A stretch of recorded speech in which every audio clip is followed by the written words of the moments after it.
What's going on, guys? And today I got another book review for you guys, and I'm going to be talking about the book called The Tao of Capital by Mark Spitznagel. And this book is about Austrian investing and how to use Austrian investing to leverage your investments and capital retainment. Or retention, sorry. So, or preservation, whatever you want to call it. So pretty much this book explains the concept of doing by not doing and the way of the roundabout. So this book explains that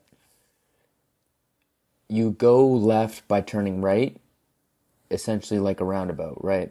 So what this would mean in investing terms is you start off with slow gains today for longer, more exponential gains in the future. And the author compares this to many examples, such as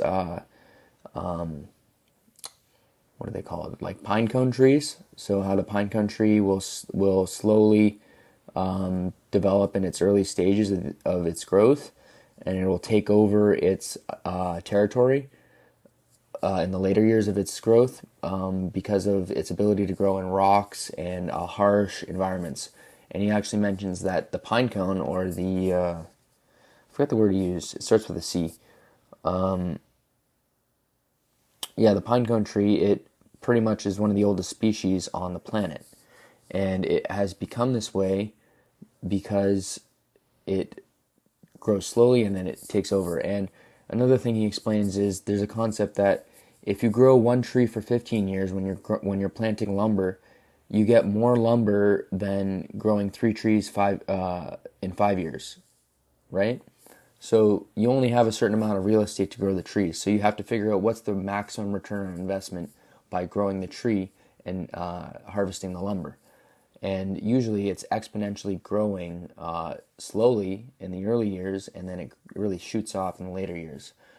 So the way I interpret this book is it teaches you to use your forebrain instead of your limbic brain when you're using this concept of investing. So it's an indirect approach when you're investing, and you're thinking more, what's the value pick? What's the real buy today? And what is it going to be in 5 years or 2 years or even a year from now? And that's using the forebrain instead of the direct approach would be using the limbic brain, which is more emotional, right? So there are many ways to use this. You can utilize this from pretty much any practice of skill development or anything like that over time. And this book really explains it. So it goes over the theory or the abstract knowledge pretty in depth for the first, I would say, 8 chapters, maybe 9 chapters. And it uses about 5 or 6 different examples, maybe 7 examples of this roundabout method. And then it really, in the last final chapters, it talks about strict investing terms and Austrian investing 1 and 2.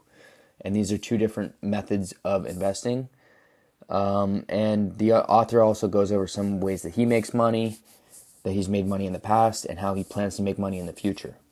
And he talks about tail hedging and black swan buying. So you can use these 2 methods, and you're essentially saving your money over time. You're right. So let's say you save up for a big crash, and then you buy at the crash, you buy at a discounted price. You make an immediate gain by buying at the discounted price. You get a value on your capital, and then over time, that slowly recovers, not guaranteed, given the risk of capital investment, but it grows over time, and you gain further and further the longer you hold it. And you can either even accumulate further by taking the profits that you gain from things like dividends or real estate and reinvesting it into your business. This is another concept that he really goes over and talks about. And reinvesting in your business is the concept of roundabout investing. It's not using the profits for your own comfort or means of living, but rather putting it back into your business. And this may slowly show that it isn't significant, but over time it will beat the competitors who are taking their money out of their business.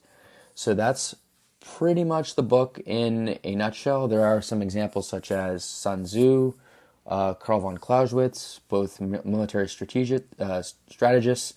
He goes over these two examples, which I really liked. I've read both of those books, and I really enjoyed his interpretation of how the indirect approach is really a military strategy, and the military strategy is always applicable in investing because there is a certain amount of risk and gambling, like a poker game, involved, like Clausewitz explains. So, what else is there to talk about this book? It's if I had to rate it, I would give it somewhere in the 8s out of 10. It's pretty good. It really opens your mind in terms of what's applicable theory. So how can you learn from things around you, right? So that's number one, because there are simple examples that the author goes over that you wouldn't really think of as being applicable to investing, but they are. And there are a couple economists that he discusses, such as Ludwig von Mises, who's an Austrian economist right before the Great Depression. And he predicted the Great Depression. That's why he's known as one of the greatest economists of all time.